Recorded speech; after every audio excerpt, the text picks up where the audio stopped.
रचना एक उच्च मध्यम वर्गीय संस्कारों में बड़ी हुई अच्छी लड़की है।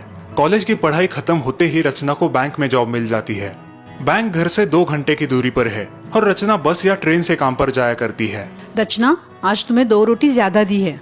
शाम को बैंक से निकलते वक्त चाय या कॉफी के साथ खा लेना और भूलना मत। हाँ माँ, थैंक यू।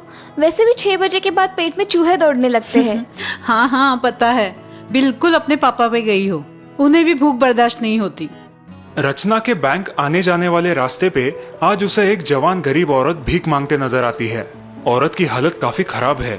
बहुत दिनों से जैसे उसने अन्न का एक भी निवाला न खाया हो। रचना का मन पिघल जाता है। कुछ खाने को दो भाई, 5 दिन से कुछ नहीं खाया है। बहन, कुछ पैसे दे दो। दादा, कुछ खाने को दे दो। गरीब पर दया करो। ओह, इस औरत की हालत तो बहुत खराब है। रचना बैंक पहुंचकर अपने काम में जुट जाती है। हमेशा की तरह बैंक का कामकाज चालू है। अब रचना उस गरीब औरत के बारे में भूल चुकी है। जैसे ही शाम के 6 बजते हैं, रचना को बहुत भूख लगती है। रचना डिब्बे में से माँ ने दी हुई एक्स्ट्रा रोटियां निकालती है, लेकिन तभी उसे उस गरीब औरत की याद आती है और वो रोटियां वापस डिब्बे में रख देती है। पता नहीं उस बेचारी औरत को कुछ खाने के लिए मिला भी होगा या नहीं। रचना अब घर लौट रही है, लेकिन उसकी नजर उस गरीब औरत को ढूंढ रही है। जैसे ही वो औरत उसे नजर आती है, रचना अपनी बैग से रोटी के रोल निकाल के उसे दे देती है। बहुत दिनों की भूखी औरत जल्दी जल्दी रचना के दिए हुए रोटी के रोल खत्म कर देती है। उसके चेहरे की मुस्कान देख के रचना खुश हो जाती है। माँ, कल से मुझे 1 रोटी ज्यादा देना। और 1 रोटी? ऑलरेडी तो 2 एक्स्ट्रा रोटी दे रही हूँ बेटा, क्या वो कम पड़ रही है? अरे नहीं माँ, वो आज रास्ते में मुझे एक बहुत गरीब औरत दिखाई दी। भूख से तिलमिला रही थी बेचारी। तो तुमने उसे अपनी एक्स्ट्रा रोटी दे दी? चलो ठीक है, पुण्य मिलेगा। मैं कल से 1 रोटी और दिया करूंगी। अब रोज ये सिलसिला शुरू हो जाता है। रोज माँ रचना को 1 रोटी एक्स्ट्रा दे देती और रचना बैंक जाते वक्त वो उस गरीब औरत को दे देती। औरत को खुश देख रचना को सुकून मिलता। एक दिन रचना के पिताजी टूर से लौटते हैं। क्यों भाई, हमारी बेटी इतनी दुबली कैसे हो गई 8 दिनों में?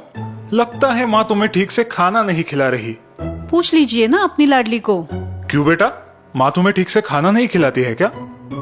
नहीं पापा, माँ तो आजकल एक्स्ट्रा टिफिन दे रही है। तो फिर इतनी दुबली पतली क्यों लग रही हो?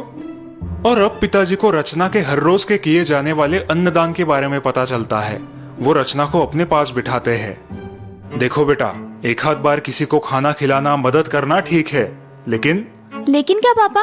मुझे तो लगा आप मेरी कहानी सुनकर मुझे शाबाशी दोगे। बिल्कुल देता, अगर तुम उस गरीब औरत को रोटी खिलाने के बजाय रोटी कमाना सिखाती। पिताजी की बात सुनकर रचना और उसकी माँ कंफ्यूज्ड हो जाते हैं। लेकिन पापा, आप ही तो कहते हो अन्नदान श्रेष्ठ दान है, फिर आप ऐसा क्यों कह रहे हो? वो इसलिए बेटा, क्योंकि किसी गरीब को तुम एक आध दिन खाना खिला दोगी, लेकिन जब तुम नहीं रहोगी तब। ये क्या अनाप शनाप बोल रहे हैं जी आप? अरे भाग्यवान, मेरी पूरी बात तो सुन लो। रचना बेटा, किसी शारीरिक तौर पे ठीक ठाक इंसान को बिना मेहनत किए फ्री में रोटी खिलाने से अच्छा है कि तुम उसे रोटी कमाना सिखाओ। लेकिन क्यों पिताजी? हम किसी की मदद करें तो हमें भी तो पुण्य मिलता है। क्योंकि उसे मेहनत करने की आदत हो जाए और तुम नहीं भी रहोगी तो भी वो अपना पेट ईमानदारी से भर सके। आई बात समझ में? रचना अपने पिताजी की बात समझ जाती है और दूसरे दिन। माँ, आज से ये बहन हमारे घर झाड़ू पोछा करे और आपका हाथ बटाए तो चलेगा ना? हाँ हाँ, क्यों नहीं। रचना की सोच और समझ देख के उसके माता पिता खुश हो जाते हैं। वो औरत हाथ जोड़ के उन्हें धन्यवाद कहती है। बहुत बढ़िया बेटा, हमें तुम पर नाज है। थैंक यू पापा। अब ये बहन अपनी रोटी खुद कमाएगी।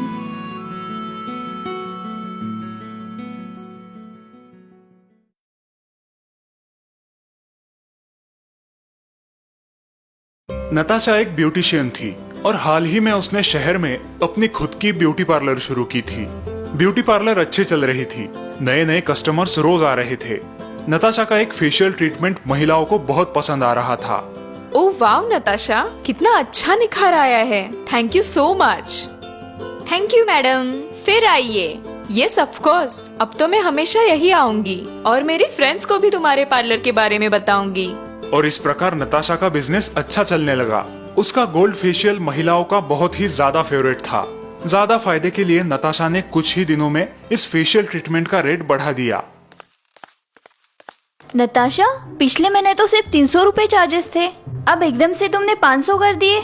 हाँ मैडम, क्रीम की प्राइस कंपनी ने बढ़ा दी है। ओह अच्छा, ठीक है, नो प्रॉब्लम। तुम बस क्वालिटी मेंटेन रखना।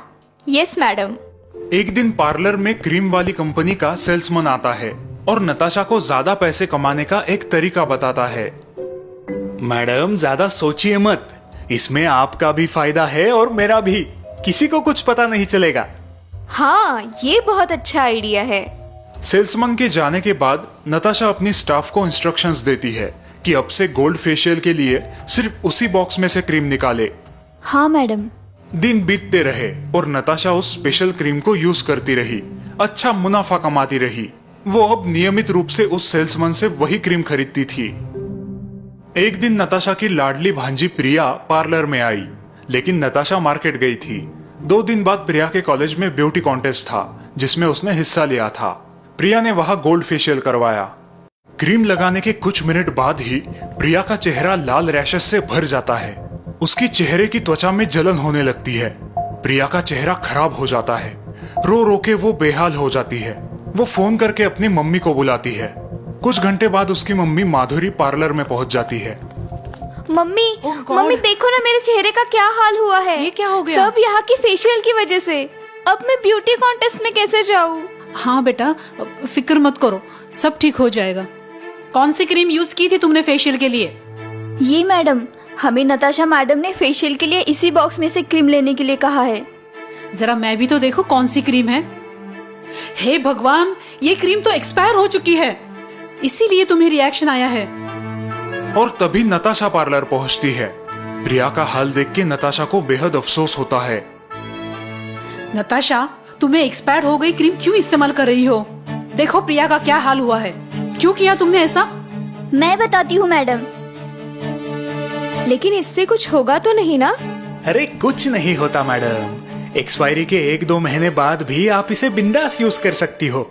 अच्छा, मतलब आधे दाम में तुम्हें ये क्रीम मिल रही है, लेकिन उसकी एक्सपायरी चेक करना तुम्हारा कर्तव्य है ना? हाँ दीदी, आई एम सॉरी, मुझसे गलती हो गई।